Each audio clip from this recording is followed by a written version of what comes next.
Hello guys, hope you all are doing good. In this video is today's video, like we are going to learn how we can do an individual column search using data table JS. Like recently, I am getting a lot of requests to make a video on this, and a lot of people ask me this question, like how we can do an individual search using the data table JS. So today I am creating a sample demo for you guys, a sample example, so that you can easily understood and easily create an individual search for the using data table JS for each particular column.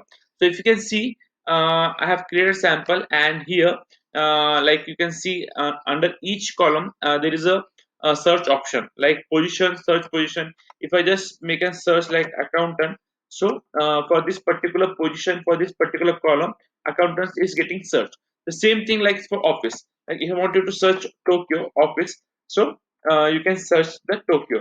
Now, if I wanted to search Tokyo and accountant, you can see it's searching token accountant. And if I wanted to search age 63, it will just give one value. So, guys, yeah, this is a really good example for searching individual column. Now, actually, let's see. Now we will going to see actually how it's going to work. Okay, this is just the output that we have shown, but actually how we have coded and what is the exactly we have to do in order to achieve this particular scenario. So guys, I will just quickly show you what I have done. So basically, in the data table JS, this is a sample code I have written here. And guys, another thing, I will put this code to my blog for you to just copy and paste and run things. Okay, guys. So now, if you see, I have created a sample. So as I always told you, like these two things are really important. The first thing is like data table JS. Okay, the data table min.css and min.js. These two things are really important because all the functionality within the data table JS has been added in this min.js. Like this is a library for data table JS. So currently, what we have used using the CDN, we have just called CSS of data table JS. Okay, and also we have this is the jQuery which support all the jQuery files and libraries. So jQuery is really important to add, and then the data table min.js, which is really important. Then guys, for the footer, what I have done is like for this footer there is a small piece of CSS. Like for the footer we have done the width and padding and all those things. For now, just ignore this. Now the second important thing is like table. So after creating a table, we have to give an ID for that table. That is really important. Okay, guys. Then another important thing is like we should have TD. Without that, data table JS will not understood whether this table has to be read at data table JS or not, because data table JS will just confuse and it will not apply the library to this particular table. So make sure whenever you are using a table, you should give an ID, or you can give a class. That's the optional thing that you, if you wanted. Okay, then table head is compulsory. Okay, guys. After that, table body is also as compulsory as table head. We should not skip table body as well. And regular rest of the things are regular like TR and TD. That's perfectly fine that you can use. Now for the footer, like for this for example, for having the search in the footer, so for that you have to create tfoot.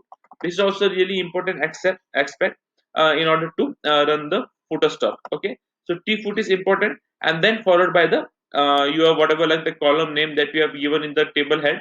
So same column name you have to be carry on here, so that the search filter, as we are showing it here, it can be shown. Okay, guys, there's the important thing that you need to take care of. Okay, again, as I mentioned, I'm going to just copy and paste this code to my blog, and I will share the URL within the description of the video, so that you guys can directly go and copy and paste the code and run the example. Okay, so now see, now I will explain you some of the JavaScript that is written over here and why it is important and how it has been used. So guys, the first thing is like $document ready is a standard function that to load the JavaScript and jQuery stuff. Okay, within that only we can able to do the jQuery. Okay, so now once we have the $document ready function, then you can use an ID of the table hash example. This is the ID of the table. So the best practice is to use a table here, because might be within a page there are multiple IDs with the same name. Actually, having multiple IDs is not recommended. Having multiple classes with the same name is recommended. So just in case if you're having multiple classes with the same name, so you always specify the tag.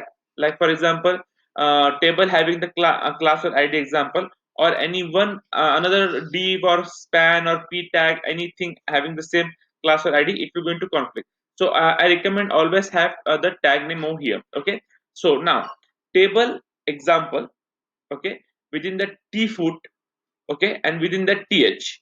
So in that each th, okay, each th, it will have a title.